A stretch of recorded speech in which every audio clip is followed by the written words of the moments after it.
Bienvenue sur le podcast Une place à soi, le podcast pour habiter pleinement sa vie. Ici, on explore la très vaste question de la place, en soi, dans le travail, dans le monde et dans ses relations. Mon nom, c'est Sophie Rioux, je suis executive coach et mentor.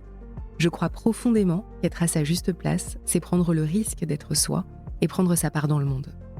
Mon intention, avec ces épisodes, c'est d'aider les femmes à prendre leur place dans toutes les sphères de leur vie et incarner ce qu'elles sont dans toutes leurs dimensions. Ici, je vous proposerai de grandes prises de hauteur, des idées qui décalent et en fin d'épisode, des questions pour que les liens que je fais, vous puissiez les faire à votre tour, dans votre vie. Bonne écoute.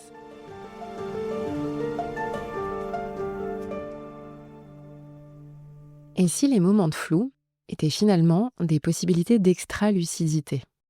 C'est par exemple le flou de début d'année ou de début de cycle où vous ne savez pas trop où aller. C'est cette transformation dans votre entreprise où il est urgent de ne pas se précipiter parce qu'il manque des données dans l'équation.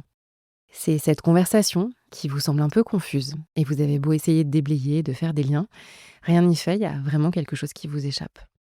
C'est cet environnement professionnel où le cap est flou, les rôles et responsabilités aussi, et dans lequel vous vous voyez compenser et occuper les zones grises. Souvent, à ces endroits, vous vous sentez perdu, vous vous débattez en eau trouble, et du coup, vous réfléchissez beaucoup pour amener de la sécurité et avancer quand même. Et vous essayez d'organiser, vous essayez de clarifier ce qui peut l'être, et souvent vous mettez beaucoup d'énergie à faire des choses qu'il faudra défaire et sans doute refaire. Et comme vous réfléchissez vite et bien, ça peut même être assez stimulant au début. Et puis la fatigue arrive et la confusion se réinstalle. Et ce qui vous semblait être l'idée du siècle, un jour devient le lendemain une désillusion patente. Sauf que le flou, en fait, fait partie intégrante du processus d'évolution, à la fois individuel et collectif. C'est le héros, souvenez-vous, qui se perd dans la forêt, c'est l'errance nocturne dans les contes. Ce sont des espaces qui agissent un peu comme des pertes de repères, et c'est souvent le début d'un voyage initiatique. Ce flou, c'est un peu comme une zone de transition psychique, une forme de sas avant un nouveau début, avant de faire peau neuve, avant une nouvelle ouverture de conscience. Au milieu du chemin de ma vie, je me retrouvais dans une forêt obscure. J'avais perdu ma douce Béatrice qui enchantait mes jours. Alors le problème de Dante, dans la Divine Comédie, c'est qu'il sait plus trop où il en est. Son premier élan, ça va être de se retirer tout seul en pleine campagne. Bon, ça fonctionne pas, il trouve pas de réponse. Il finit par accepter de l'aide pour traverser l'enfer, le purgatoire et puis enfin atteindre le paradis ou la clarté intérieure. Bon, je vous rassure, c'est pas le programme que je vous réserve dans cet épisode et ni non plus celui que je vous propose en accompagnement individuel. En revanche, souvent, au commencement, le flou est là. Vous arrivez avec ça au tout début. Que ce soit dans le cas d'une nouvelle prise de poste avec tout un tas d'incertitudes, d'ambiguïtés, enfin voilà, un nouveau contexte à apprivoiser, donc du flou. Ça peut être parfois une crise de sens ou un contexte de reconversion. Et donc là, le flou est au commencement. Et puis parfois, c'est simplement une séquence de flou que vous allez traverser en séance parce qu'on est en train de s'approcher de quelque chose d'important, quelque chose de profond. Et là, c'est vraiment une opportunité de traverser quelque chose autrement avec vos ressentis et votre intuition. C'est vraiment l'essence du coaching intégratif que je propose.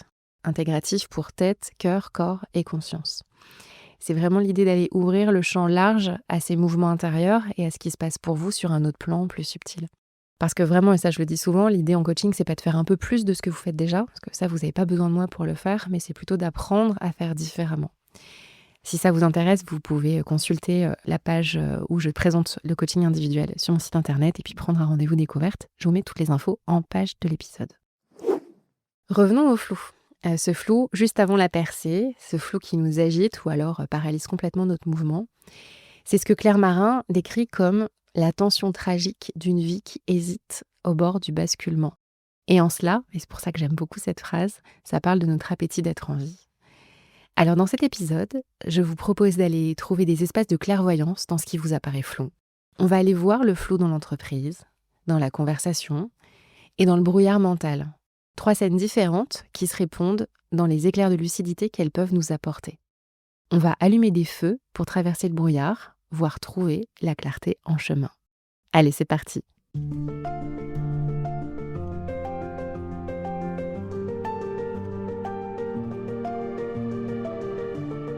Alors le flou en organisation. C'est presque la situation, je dirais, la plus facile et la plus fréquente, en fait. Je vous parle de Guillaume pour illustrer le propos. Guillaume, je l'accompagne en coaching individuel. Il est membre d'un comité de direction et il est en train de vivre une importante réorganisation dans son entreprise. Donc lui, son codir, son entreprise. Et souvent dans ces moments de réorganisation, de transformation, il y a à la fois il y a ce qu'on sait, ce qu'on ne sait pas encore, ce qu'on ne saura sans doute jamais, ce qui va devoir évoluer, ce qu'on présuppose. Il y a vraiment des dynamiques qui échappent et qui se jouent à un autre niveau. Et c'est un peu dans cette mélasse que se trouve Guillaume. Et au début, son premier élan, c'est de chercher à maîtriser la situation. Il élabore des scénarios, du pire et du mieux, mais surtout du pire. Il évalue les risques. Il est vraiment très inquiet, ça se voit sur son visage, ça se voit à son teint, ça se voit à sa posture. Il me dit qu'il dort mal et son mental fonctionne à plein régime. Quand on commence à travailler sur cette manière de traverser le brouillard, le flou, essayer de sécuriser ce qui peut l'être et de bien diriger son énergie finalement, on travaille avec sa géographie. J'aime bien travailler en géographie et je lui demande, là, dans ce flou, qui tu vois à proximité. Avant tout, il voit son équipe, il voit quelques collègues dont il est proche. Et petit à petit, à mesure qu'on travaille, il dézoome, il voit qu'il y a d'autres personnes qui vivent aussi ce contexte-là, avec lesquelles il est plus ou moins allié. Et petit à petit, au fur et à mesure du travail qu'on va accomplir ensemble, il va de plus en plus prendre appui sur d'autres personnes, avec cette intention d'aller faire rencontrer son inquiétude, ses préoccupations, avec celles des autres, rencontrer une autre perspective pour finalement que son brouillard rencontre d'autres brouillards ou d'autres clairvoyances. C'est intéressant parce que dans cette démarche-là, ce qui s'apparentait comme un brouillard très dense va rencontrer peut-être des approches prudentes, des approches exploratrices, d'autres collègues qui vont avoir une approche plus exploratrice du changement, des approches pompiers. Et à ce moment-là, cette inquiétude, ce brouillard va prendre une autre texture. Donc c'est l'expérience qu'il va faire, Guillaume. On continue de travailler ensemble et assez vite, je le fais travailler sur OK, après cette réorganisation, comment tu vois les choses? À quoi tu sauras que tu as bien fait le job? À quoi tu sauras que la traversée s'est déroulée au mieux? On travaille sur cette vision-là qui est du coup son cap, son feu dans le brouillard. Et on travaille ensuite sur ce qui dépend de lui, ce qui ne dépend pas de lui et ce qu'il peut influencer. C'est probablement un triptyque que vous avez déjà entendu. Moi, je l'appelle ma matrice de tri sélectif de la charge mentale. Et donc, on travaille, on explore au travers de ce triptyque.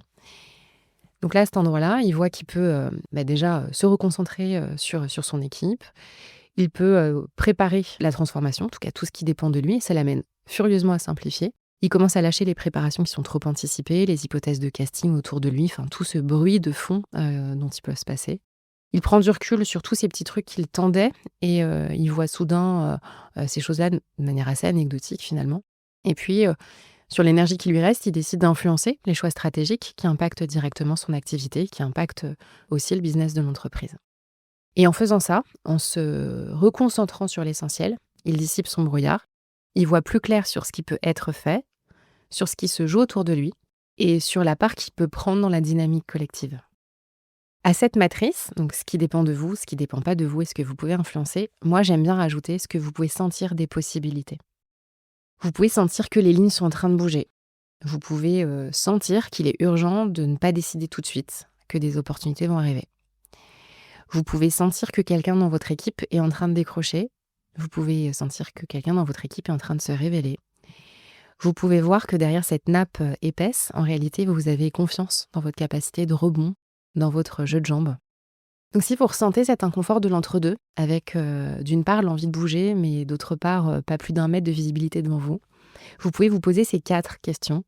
Qu'est-ce qui dépend de moi? Qu'est-ce qui ne dépend pas de moi? Qu'est-ce que je peux influencer? Et qu'est-ce que je ressens des possibilités?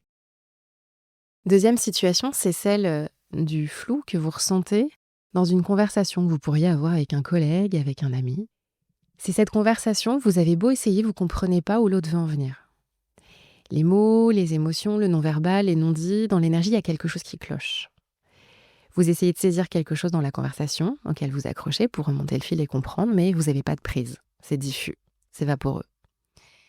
C'est cette personne dans votre équipe qui semble perdue. Là où d'habitude les chakras sont grands ouverts, on arrive facilement à connecter tout ça, là il y a quelque chose qui n'accroche pas. Il y a quelque chose même qui se ferme. C'est cet ami qui commence une phrase mais qui ne la finit pas, ou qui a du mal à fixer son attention. Et son discours ressemble un peu à une pelote de laine, mais vous avez perdu le fil. C'est flou chez l'autre, c'est flou chez vous, et c'est flou au milieu dans la conversation. Et vous repartez de ça un peu groggy. Parfois, ce qui se passe, c'est que le flou de l'autre vous plonge dans la confusion. Alors vous essayez de rester à flot jusqu'au moment où vous n'y arrivez plus. Alors au mieux, vous reformulez pour ranger les idées. Au mieux, vous nommez la confusion dans laquelle vous vous situez. Genre, je te capte plus, itinéris. Au pire, vous restez avec ça. Et je vous parle de ça parce que ça m'est arrivé plusieurs fois l'année dernière en séance. Et là, parfois en coaching, comme dans la relation managériale ou dans les relations amicales, on peut ressentir l'impuissance de l'autre dans sa confusion, mais on peut aussi, si on y regarde de plus près, connecter sa propre impuissance dans la situation. Par exemple, à vouloir clarifier pour l'autre, à vouloir trouver une solution pour sortir de cet état, on se retrouve dans une forme d'impuissance. Alors qu'en fait, finalement, souvent, pour cet autre avec qui vous parlez, il n'y a rien d'autre à faire qu'à accueillir cet état. Genre juste faire la planche un moment. Parce qu'à ce moment-là, il n'y a rien à faire. Il n'y a personne à devenir, il n'y a aucune issue à trouver, c'est encore un peu trop tôt. Il y a une forêt à traverser en fait, un peu comme Dante. La prochaine fois que vous ressentez du flou dans une conversation avec un collègue, avec un ami, avec un membre de votre équipe, demandez-vous si ce flou que vous ressentez, est-ce que c'est le vôtre ? Est-ce que c'est le sien ? Et le brouillard mental dans tout ça.